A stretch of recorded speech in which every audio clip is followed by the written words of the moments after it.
Shalom, saudaraku yang dikasihi Tuhan Yesus Kristus. Saat sukacita ini saya akan menyampaikan satu pokok bahasan yang cukup penting, yang judulnya adalah jubah mempelai. Saudara, belakangan ini saya melihat ada beberapa orang yang membahas mengenai jubah, saudaraku.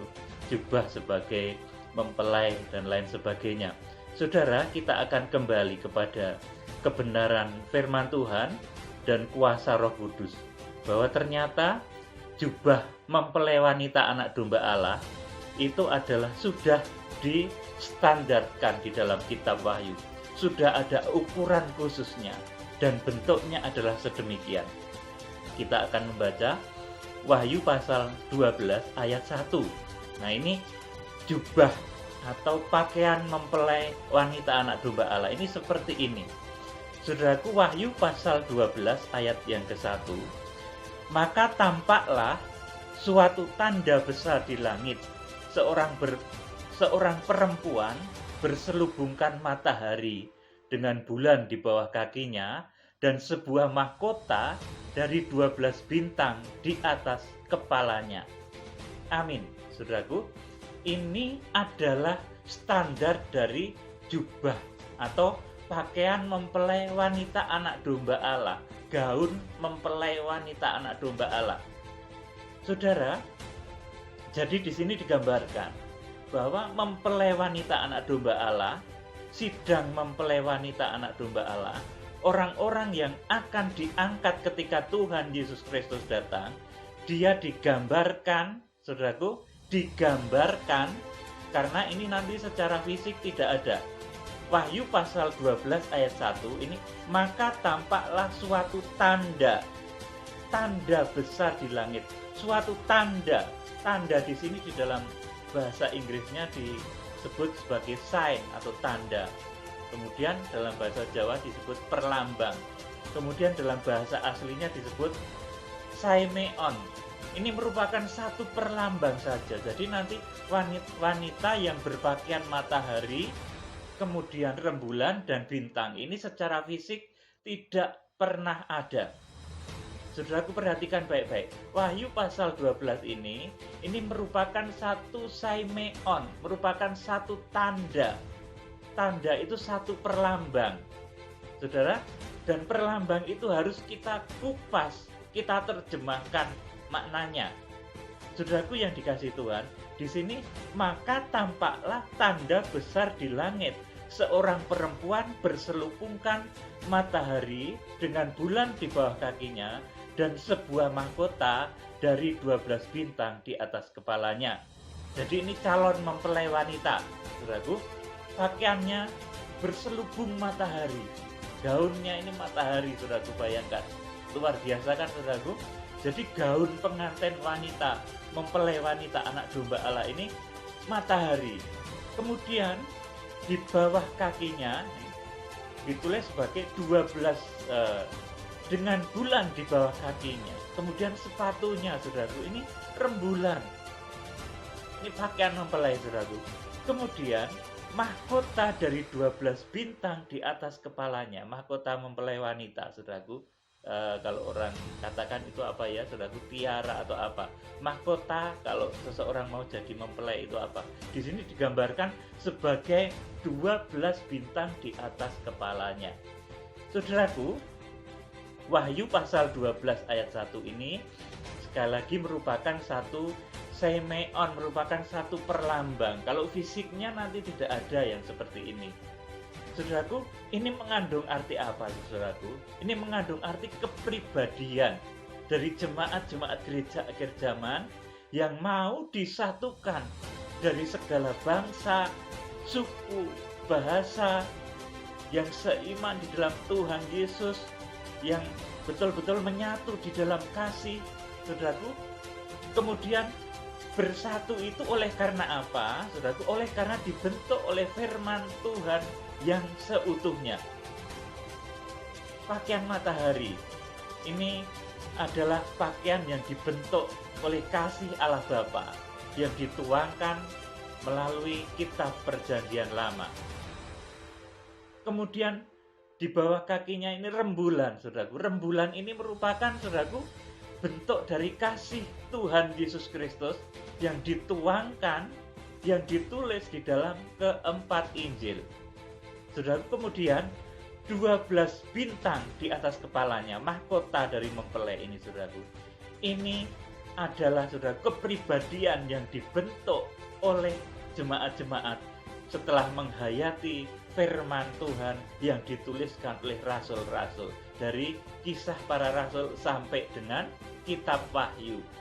Saudaraku yang dikasih Tuhan, jadi firman Tuhan ini dari waktu ke waktu kemudian menyempurnakan, saudaraku. Semakin hari perjanjian lama kemudian semakin disempurnakan dengan kelahiran Tuhan Yesus Kristus, dengan kematian kebangkitannya. Kemudian pada akhirnya nanti, saudaraku, Tuhan Yesus akan datang lagi, dan ini yang akan segera kita sambut, saudaraku. Jadi kepribadian matahari, bulan, dan bintang, jubah mempelai, saudaraku. Jadi jubah mempelai wanita anak domba Allah ini adalah matahari, rembulan, dan bintang, penuh dengan kasih Allah Bapa, penuh dengan kasih Allah Sang Putra, dan penuh dengan kasih Allah Roh Kudus. Saudaraku, jadi kalau saudara ingin ikut terangkat ketika Tuhan Yesus datang, saudara ingin diungsikan ketika masa antikris terjadi, saudara harus memiliki kasih Bapa yang sempurna, kasih Sang Putra yang sempurna, dan kasih Roh Kudus yang sempurna. Dan untuk sempurna ini kita memerlukan korban Kristus. Kita tidak bisa sempurna dengan kondisi kita, dengan kekuatan kita, dengan akal kita, tapi kita dilengkapi dengan korban Kristus. Saudaraku yang dikasihi Tuhan, jadi pakaian matahari, bulan, dan bintang ini, sekali lagi, saudaraku, ini merupakan pakaian surgawi, merupakan kepribadian. Jadi tidak lagi kita harus berebut jubah secara lahiriah, seperti ketika Elisa menunggu jubahnya Elia. Ketika Elia diangkat, kemudian Elisa menerima jubah dari Elia. Jubahnya itu begitu dahsyat. Tidak seperti itu, saudaraku.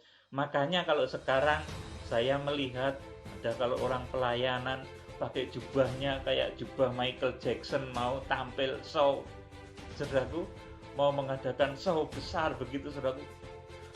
Pakaiannya serba gemerlap, saudaraku, glamor, saudaraku, seperti pakaian Michael Jackson kalau mau tampil di secara konser luar biasa itu, saudaraku. Tidak seperti itu. Saya malah ketawa, saudaraku, kalau ada hamba Tuhan melayani yang diperhatikan adalah jubah lahiriahnya, pakaiannya tengglebiar kayak ratu, saudaraku. Memalukan, saudaraku. Pakaian ini seharusnya, saudaraku, adalah pakaian yang menunjuk kepada terbentuknya pribadi, bukan pakaian lahiriah yang pating glebiar seperti pakaiannya Michael Jackson yang tampil, saudaraku, di panggung, di konser, saudaraku. Hamba Tuhan tidak begitu, saudaraku. Pakaiannya ini adalah pakaian kepribadian. Saya itu ya geli, ya ketawa kalau melihat orang yang menyebut dirinya pelayan Tuhan, tetapi ketika menyampaikan firman Tuhan yang diperhatikan adalah jubah lahiriah itu, ketawa saya, saudaraku, geli, saudaraku. Karena hakikat dari jubah mempelai itu bukan pakaian lahiriah. Saya jadi teringat di Yogyakarta, di Jawa Tengah kemarin ada orang yang main raja-rajaan, saudaraku, berpakaian ala raja, gebiar-gebiar dan lain sebagainya. Saudaraku, malah ketawa saya. Seperti itu, saudaraku. Itu pakaian lahiriah. Tetapi yang dikehendaki sebagai jubah mempelai di akhir zaman, ini jubahnya Yusuf. Kepribadiannya Yusuf, bukan bajunya Yusuf dahulu, saudaraku. Bukan bajunya Elia. Bukan bajunya Raja Daud, saudaraku. Jadi ini harus saudara ketahui. Kita jangan memperhatikan baju, kita jangan memperhatikan jubah lahiriah. Apa kalau saudara, saya kasih jubah saya ini, ya ini nggak bagus ya, saudaraku. Saya kasihkan kepada saudara, terus saudara pakai, terus saudara nanti mendadak paham kitab Wahyu seperti saya. Saya yakin tidak, saudaraku. Tetapi ketika saya memberitakan firman Tuhan kepada saudara, mengajarkannya dengan sungguh-sungguh, maka jubah saya ada pada saudara. Tapi kalau saya memberikan baju ini kepada saudara, saudara tidak akan memiliki jubah saya. Saudaraku yang dikasihi Tuhan, kalau pada perjanjian lama, semua berjalan secara lahiriah. Ketika Elia memberikan jubahnya, mewariskan jubahnya kepada Elisa, kemudian Elisa sakti luar biasa. Saudaraku, dengan jubah itu luar biasa dahsyat. Tetapi saat ini, saudaraku, penyucian, pendamaian, kemudian kuasa roh itu bekerja mendalam. Tidak secara lahiriah saja. Jubah saya tidak membuat orang sakti, saudara, tapi firman pengajaran, kepribadian yang saya sampaikan. Kalau saudara pribadikan, nanti akan membuat saudara diberkati, akan membuat saudara sakti, akan membuat saudara nanti mendapat perlindungan dari Tuhan. Saudaraku yang dikasihi Tuhan, jadi ini yang dimaksud dengan jubah mempelai. Itu bukan jubah-jubah lahiriah nanti saudara pakai pakaian yang gebiar-gebiar, yang glamor, yang berkilau-kilauan seperti pakaiannya, ya maaf ya, Michael Jackson yang sedang mau konser besar, saudaraku. Tidak seperti itu malah bikin geli, saudaraku, bikin ketawa saja, saudaraku. Tuhan tidak menghendaki yang seperti itu. Yang dikehendaki Tuhan adalah kepribadianmu yang berkilau-kilauan, laksana matahari, seperti bulan, seperti bintang. Itulah kepribadian mempelai wanita, anak domba Allah. Saudaraku, jangan ditukar dengan kepribadian yang lahiriah. Jangan ditukar dengan jubah yang gombal, alias jubah ini gombal, saudaraku. Bahasa Jawanya gombal, kain itu gombal. Jangan menukar kepribadian itu dengan sesuatu yang gombal begitu, saudaraku. Kain ini bahasa Jawanya gombal, saudaraku. Kita harus memberikan kepribadian yang betul-betul sesuai dengan Alkitab. Kalau kita ingin jadi mempelai, yang kita perhatikan bukan jubah yang gombal ini, saudaraku, tapi kepribadianmu. Kepribadian kita yang harus bercahaya seperti kasih Allah Bapa, yang harus bercahaya seperti rembulan kasih Tuhan Yesus, yang harus berkilau-kilauan seperti kilauan kuasa Roh Kudus, bintang-bintang di akhir zaman. Saudaraku yang dikasihi Tuhan Yesus Kristus. Jadi saya menegur keras orang-orang yang mengutamakan jubah lahiriah. Saudara tidak akan menemukan Tuhan Yesus kalau saudara mengutamakan jubah-jubah seperti itu. Saudara, saya akan membaca nanti, saudaraku, dalam Matius pasal 24 dan selanjutnya, nanti di keterangan selanjutnya, saudaraku. Jadi pakaian yang dimaksud dari Tuhan ini adalah pakaian surgawi, kepribadian langit, kepribadian surga. Perhatikan, matahari ini dari langit, rembulan juga dari langit, bintang-bintang dari langit. Ini artinya apa, saudaraku? Kepribadian kita, kalau kita mau ikut untuk masa pengungsian, kalau kita ingin ikut terangkat ketika Tuhan Yesus datang, saudara, kepribadiannya harus kepribadian langit, kepribadian yang tinggi. Saudaraku, tidak melekat dengan gravitasi dan daya tarik hawa nafsu bumi ini. Ini maksud jubah mempelai yang wujudnya adalah matahari, rembulan, dan bintang. Kalau saudara memiliki kepribadian langit, saudara tidak akan memiliki keterikatan dengan bumi yang akan membelit saudara. Nanti saudara akan berat dan tidak bisa diangkat. Saudara akan berat dan tidak bisa diungsikan ketika masa antikris itu datang, saudaraku. Jadi, saudara kalau ingin menjadi mempelai wanita anak domba Allah, milikilah kepribadian jubah dari langit, yaitu matahari, bulan, dan bintang. Kepribadian Bapa, Putra, dan Roh Kudus. Jangan mengutamakan ini, gombal ini, saudaraku. Jubah jasmani yang gombal ini, saudaraku. Itu salah, saudaraku. Jubah kita harus pakaian langit, kepribadian Bapa, Putra, dan Roh Kudus. Itu yang nanti akan membuat kita terangkat, saudaraku, yang akan membuat kita bisa diungsikan ketika masa antikris tiba, saudaraku. Jadi kepribadian dari langit, matahari, bulan, dan bintang. Ini artinya membuat kita tidak melekat dengan gravitasi dan daya tarik nafsu bumi. Saudaraku, oleh karena itu Wahyu pasal 12 ayat 1 ini, kepribadian dari mempelai wanita anak domba Allah adalah matahari, rembulan, dan bintang. Artinya penuh dengan kasih Allah Bapa, Sang Putra, dan Roh Kudus. Saudaraku yang dikasihi Tuhan Yesus Kristus, saudara, kenapa kita harus memiliki pakaian yang sedemikian luar biasa? Kepribadian langit. Karena nanti saat antikris tiba, saudaraku, saat pembinasa keji itu menyatakan diri sebagai sesembahan, kita harus mengungsi. Dan cara pengungsiannya itu, saudaraku, digambarkan sebagai bahasa aslinya pyogo, saudaraku, pyogo, saudaraku. Artinya kita lari dan menghilang. Ini cara gereja melarikan diri pada Wahyu pasal 12 ayat yang ke-6 dan ke-14. Itu caranya pyogo. Jadi kita nanti lari dan menghilang, itu kuasa Tuhan, saudaraku, bukan kekuatan kita.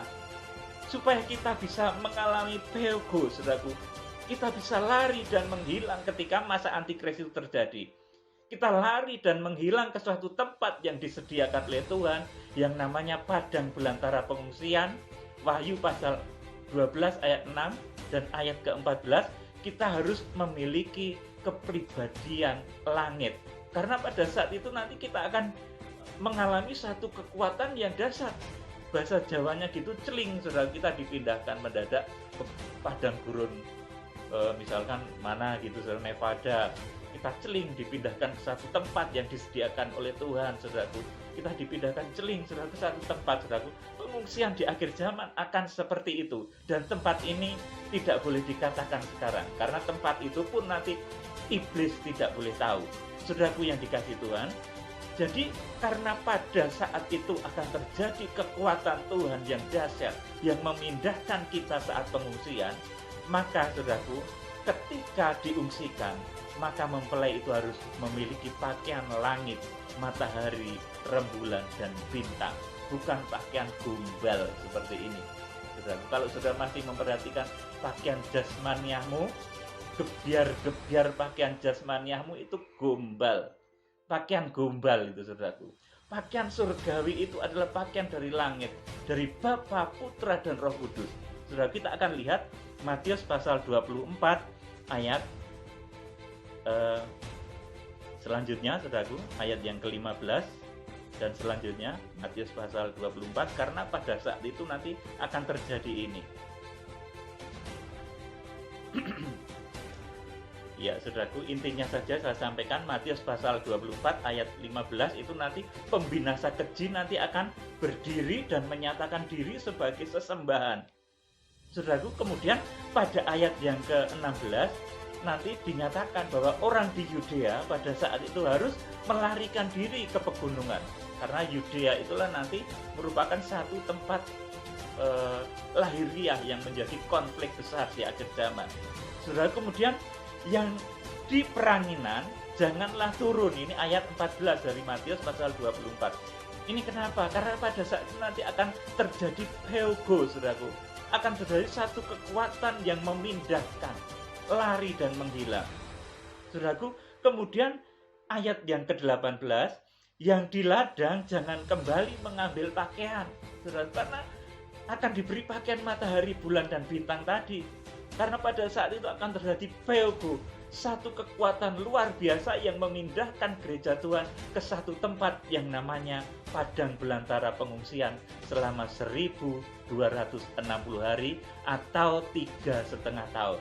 Dan setelah gereja pyogo pergi ke satu tempat, lari dan mengungsi, lari dan menghilang, kemudian bumi akan dilanda masa antikris selama 3,5 tahun. Saudaraku yang dikasihi Tuhan, jadi pakaian atau jubah mempelai itu ternyata adalah jubah matahari, bulan, dan bintang. Ini jubah yang dahulu dimimpikan oleh Yusuf. Saudaraku, akhirnya Yusuf bisa mengungkap-buka rahasia mimpi Fir'aun. Saudaraku, karena dia memiliki jubah kepribadian surga. Saudaraku yang dikasihi Tuhan, saya akan lanjutkan Dan pakaian pengantin, jubah pengantin, gaun pengantin ini ketika Tuhan Yesus Kristus datang dalam Wahyu pasal 19 ayat 6 sampai 8 akan diganti dengan pakaian putih bersih yang berkilau-kilauan. Jadi pakaian matahari, bulan dan bintang itu selama saudaraku gereja mau diangkat dan selama gereja saudaraku berada di tempat padang belantara pengungsian selama 1260 hari. Itu pakaiannya adalah pakaian matahari, bulan, dan bintang. Bukan pakaian gombal seperti ini. Bukan glamornya pakaian gombal. Tapi pakaian surga. Saudaraku perhatikan baik-baik. Saudaraku, sebelumnya saya akan bacakan 1 Petrus 3 ayat 4 supaya saudara menjadi lebih jelas. Tetapi perhiasanmu ialah manusia batinia yang tersembunyi dan perhiasan yang tidak binasa, yang berasal dari roh yang lemah lembut dan tenteram, yang sangat berharga di mata Allah. Saudaraku, ini luar biasa sekali ayat ini. Jadi pakaian perhiasan kita janganlah merupakan satu pakaian lahiriah, tapi perhiasan yang berasal dari roh yang lemah lembut dan tentram, yang sangat berharga di mata Allah. Saudaraku, luar biasa. Ini maksud dari kepribadian, maksud dari pakaian surga itu ditulis dalam 1 Petrus 3 ayat 4 sampai dengan 5. Saudara bisa baca nanti di Alkitab saudara sendiri-sendiri, saudara cari, saudara baca ini makna pakaian itu ternyata adalah kepribadian. 1 Petrus 3 ayat 4 dan ayat 5.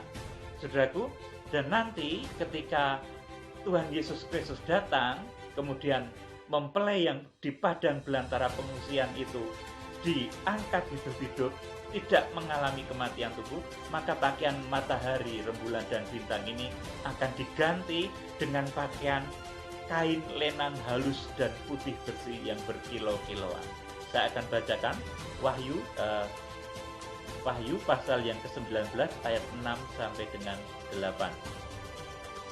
Lalu aku mendengar seperti suara himpunan besar orang banyak, seperti desau air bah, dan seperti deru guru yang hebat, katanya, haleluya, karena Tuhan Allah kita yang Maha Kuasa telah menjadi Raja.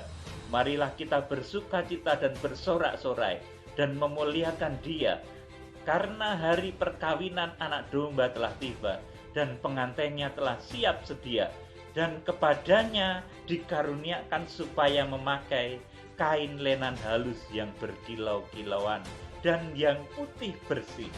Lenan halus itu adalah perbuatan-perbuatan yang benar dari orang-orang kudus. Amin, saudaraku. Jadi pakaian mempelai ini sebelum diungsikan, ini pakaiannya adalah matahari, bulan, dan bintang. Tidak ada pakaian lain. Kita tidak pakai jubahnya Elia, tidak, saudaraku. Kita juga tidak pakai pakaiannya nabi-nabi dulu, tidak, saudaraku. Kita pakai pakaian khusus, pakaian mempelai wanita anak domba Allah, yaitu matahari, bulan, bintang. Ini nubuatannya adalah jubah Yusuf, saudaraku. Tetapi jubah Yusuf pun bukan yang itu, tetapi merupakan makna rohani dari jubah Yusuf. Artinya kepribadian langit yang membuat kita tidak terikat lagi dengan hawa nafsu, kecemaran, dosa-dosa, daya tarik, keinginan dosa di muka bumi ini. Kita akan terangkat ketika Tuhan Yesus Kristus datang. Saudaraku yang dikasihi Tuhan, pernah saya sampaikan, untuk kita berada di posisi tinggi, apalagi kita diangkat, itu nanti kan posisinya tinggi di langit, itu perlu penyesuaian, saudaraku, mulai saat ini, supaya kita terbiasa dengan kondisi di atas, kondisi yang tinggi. Kita harus menyesuaikan diri, tidak terikat dengan hawa nafsu bumi ini. Saudara, kalau naik pesawat ya, saudaraku, ketinggian 100 meter mungkin masih biasa, 200 meter, saudaraku, telinga kemudian terasa tertutup. Kalau ketinggiannya mencapai 10 km atau 32.000 kaki, saudaraku, ini telinga semakin rasanya nggak enak. Kalau saudara membawa plastik kue, yang terbungkus plastik, kue itu bisa menggembung plastiknya, saudaraku. Apalagi kalau tidak ada pelindung, pesawat itu sudah ada pelindungnya, sistemnya, penstabil oksigen di dalamnya. Seandainya tidak ada itu, saudaraku, pembuluh-pembuluh darah mungkin akan meledak, saudaraku. Jadi, saudaraku, untuk biasa berada di posisi yang tinggi, kita harus mulai belajar saat ini. Karena untuk berada di posisi yang tinggi ini sulit, saudaraku. Adaptasinya sulit, perlu adaptasi. Untuk saudara bisa terangkat itu perlu adaptasi. Saudara tidak terikat dengan harta, saudara tidak terikat dengan hawa nafsu, kenikmatan dunia, saudara tidak terikat dengan berbagai macam kejahatan di bumi ini. Saudaraku, itu yang membuat nanti saudara bisa terangkat dan memiliki kepribadian langit, matahari, rembulan, dan bintang. Jadi saudaraku, jubah mempelai, gaun mempelai itu adalah kepribadian surga. Bukan pakaian lahiriah yang gebiar-gebiar, bukan gaun yang gebiar-gebiar. Itu saya geli banget kalau lihat seperti itu, saudaraku. Itu nggak benar, saudaraku. Karena kepribadian inilah yang dituju oleh Tuhan, supaya nanti jemaat-jemaat di akhir zaman itu diangkat. Itu kepribadianmu, bukan jubah ini, saudaraku, tapi kepribadianmu.